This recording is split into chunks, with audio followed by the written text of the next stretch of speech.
Hi friends, இன்றைக்கி நாங்கள் மருத்துவ குணமுள்ள வாத்துக்கறி குழம்பு பண்ண போகிறோம். இந்த வாத்துக்கறி குழம்பு வந்து எங்கள் அம்மா தான் பண்ணாங்க. வாங்க வீடியோக்குள்ளே போகலாம், எப்படி பண்ணுறதுன்னு பார்க்கலாம். 2 டேபிள் ஸ்பூன் மிளகுத்தூள், அது பேஸ்ட்டு. நான் இது வந்து இஞ்சி பூண்டு சோம்பு மூணுத்தையும் சேர்த்து அரைச்சி வச்சுருக்கிறேன். அதையும் இது கூட போட்டு கொஞ்சம் நல்லா பேஸ்ட்டாக அரைச்சி வச்சுங்க. இதுக்கு மெயின் டிஷ்ஷே தான். அப்புறம் ஒரு 4 பச்சை மிளகாய். இதில் வந்து இஞ்சி பூண்டு சோம்பு மூணுத்தையும் போட்டு நான் ஏற்கனவே அரைச்சி வச்சுருக்கேன். அது கூட மிளகு போட்டு 4 பச்சை மிளகாய் போட்டு அரைச்சி வச்சுக்கிறேன். வெங்காயம், கொஞ்சம் வெங்காயம், ஒரு 1/2 தக்காளி போட்டு அரைச்சிக்கணும். நல்லா பேஸ்ட் மாதிரி இதை அரைச்சி எடுத்துக்கணும். இதுக்கு மெயின் டிஷ்ஷே இதுதான்.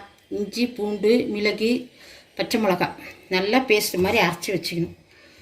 நல்லெண்ணெய் நல்லா ஒரு 2 குழிக்கரண்டி அளவுக்கு எண்ணெய் எடுத்துங்க. நான் போடுறது வந்து 1 கிலோ வாத்துக்கறி. 1 கிலோ வாத்துக்கறிக்கு நல்லா ஒரு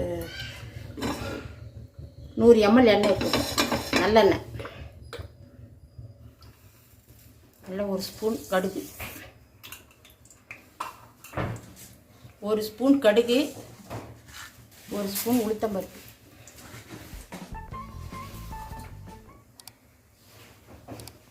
அப்புறம் வெங்காயம் 2 பெரிய வெங்காயம் அரிஞ்சு வச்சுங்க. 2 தக்காளி, கொஞ்சம் கொத்தமல்லி, கொஞ்சம் கருவேப்பிலை. இதெல்லாம் நல்லா எண்ணெயில் ஃப்ரை பண்ணிக்கணும். கடுகு வெடிக்கிட்டு வரணும். நல்லா இது வாத்துக்கறி 1 கிலோ.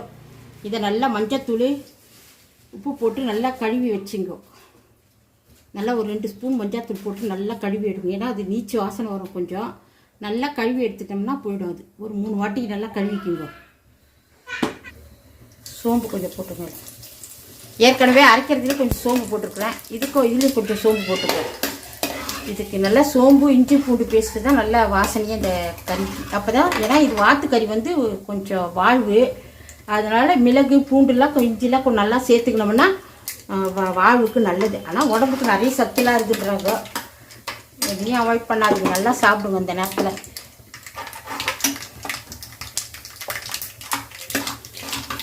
கடுகு நல்லா பொரிஞ்சிடுச்சு.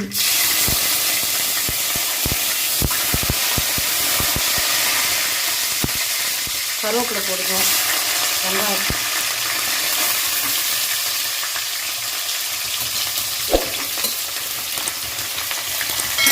வெங்காயம் நல்லா ஃப்ரை பண்ணுங்க.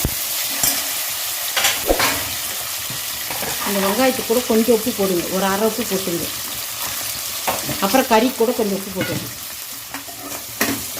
அந்த வெங்காயம் எவ்வளோ நல்லா வதக்குறீங்களோ அப்போ தான் அந்த கறி நல்லா டேஸ்ட்டாக இருக்கும்.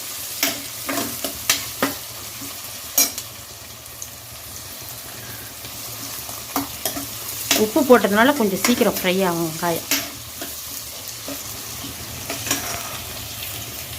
பாதி செவந்துச்சு. இப்போ இந்த அரைச்சி வச்ச பேஸ்ட்டு, இஞ்சி பூண்டு பேஸ்ட்டு இதெல்லாம் போட்டு நல்லா அது கூடவே வெங்காயத்து கூட நல்லா வதக்குங்க. இந்த நீச்சு வாசம்லாம் போகிறதுக்கு இதுக்கு நிறைய போட்டால் தான் நல்லாயிருக்கும். நம்ம சாதா கறியை விட இந்த கறிக்கு கொஞ்சம் டபுள் மடங்காக போடணும்.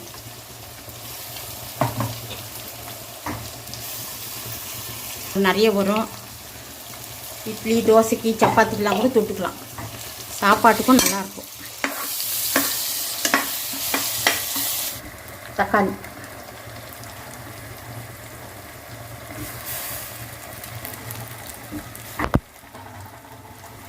கொஞ்சம் கொத்தமல்லி போட்டுக்கணும்.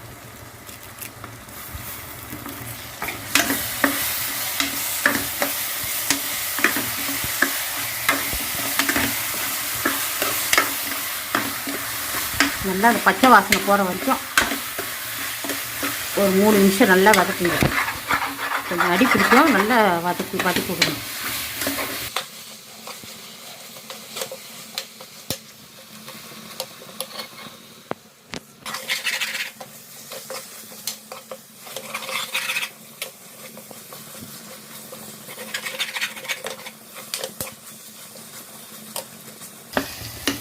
நல்லா வதக்கின பிறகு இது இது இது வந்து வீட்லேயே அரைச்ச மிளகா தனியா சீரகம் எல்லாமே போட்டு அரைச்சிருக்கிறேன் நான். இது வீட்டு மிளகா பொடி. இது ஒரு 3 ஸ்பூன் போட்டுங்க. மஞ்சாத்தூள் அதுவும் போட்டிருக்கிறேன் கொஞ்சம். இதுலேயும் கொஞ்சம் மஞ்சாத்தூள் போட்டுங்க. நான் கறியிலையும் போட்டு மஞ்சாத்தூள் போட்டு நல்லா கழுவி எடுத்துக்கிறேன்.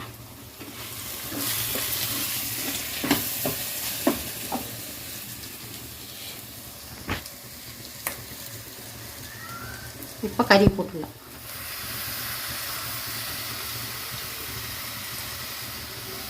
நல்லா ஒரு 3 வாட்டி நல்லா அலசி எடுத்துங்க. அதான் அந்த ரத்த வாடெல்லாம் போகும். மஞ்சத்தூள் போட்டு நல்லா கழுவி எடுத்துங்க. இது நல்லா கலருங்க. காரம் நல்லா ஊறுற அளவுக்கு நல்லா பரட்டி விடுங்க. இது ஏற்கனவே பாதி உப்பு போட்டிருக்குறேன் இதில். இப்போ அது நல்லா வெந்த பிறகு கொஞ்சம் உப்பு போடுறேன் கடைசியாக.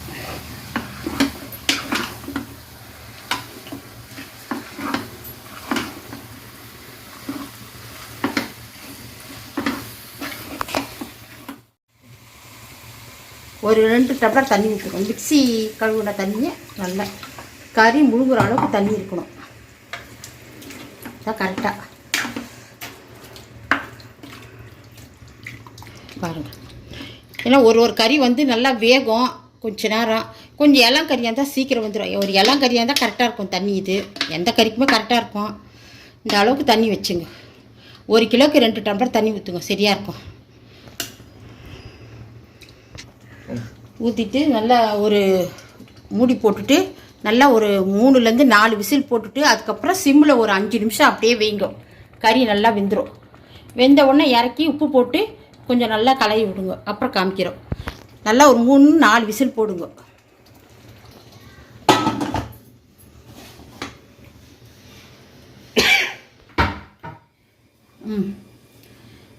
நல்லா விசில் போட்டு நல்லா 4லேருந்து 5 விசில் வரணும். அதுக்கப்புறமா ஸ்லோவில் ஒரு 5 நிமிஷம் நல்லா வைங்க. விசில் வந்தவுடனே ஒரு 5 நிமிஷம் ஸ்லோவில் வச்சுட்டு ஆஃப் பண்ணிவிடுங்க. இப்போ குக்கர் திறக்க போகிறோம். நல்லா 1/2 மணி நேரம் 5 விசில் வந்து ஒரு 5 நிமிஷம் வச்சேன். நல்லா வாத்துக்கறி நல்லா கொழுப்பாக நல்லா இருந்தது. எண்ணெய் கொஞ்சம் தானே ஊற்றினேன். எப்போ எவ்வளோ கொழுப்பாக இருக்கு பாருங்கள்.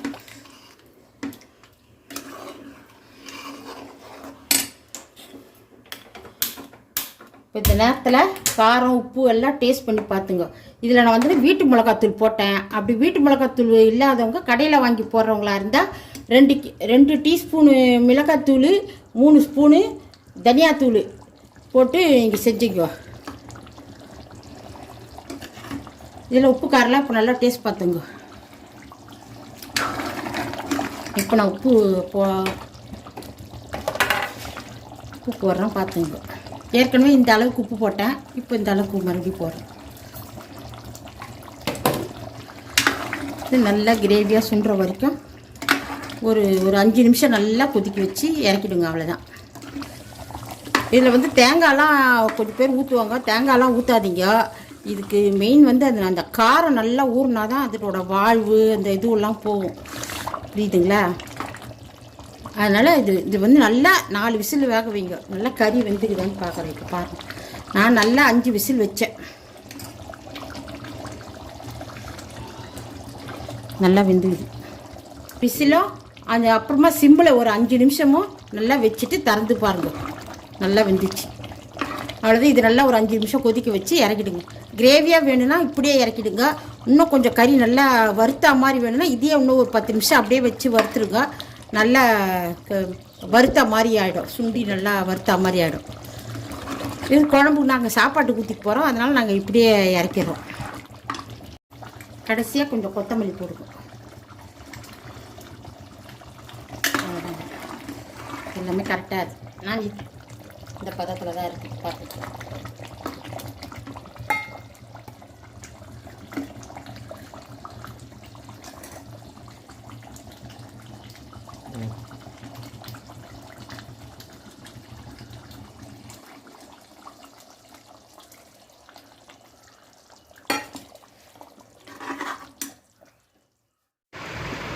இப்போ நான் இந்த வாத்துக்கறி குழம்பு ஊற்றி சாப்பிட போகிறேன். எப்படி இதுன்னு நல்லா இருக்குது. இது எல்லாரும் வாழ்வுன்னு சொல்லுவாங்க. ஆனால் இதுக்கு தேவையான இஞ்சி, பூண்டு, மிளகு இதெல்லாம் நம்ம அரைச்சி போட்டதுனால நல்ல மருத்துவ குணம் உள்ளதாகவும் இருக்கும். உடம்புக்கும் நல்லது. இது சாப்பிட்டு பாருங்கள் எல்லாரும். நீங்களும் செஞ்சு பாருங்கள். செஞ்சு பார்த்துட்டு எல்லாருக்கும் ஷேர் பண்ணுங்கள், கமெண்ட் பண்ணுங்கள், உங்கள் ஃப்ரெண்ட்ஸுங்களுக்கெல்லாம் அனுப்புங்க. எப்படி இதுன்னு நீங்களே செஞ்சு பார்த்துட்டு எங்களுக்கு சொல்லுங்கள்.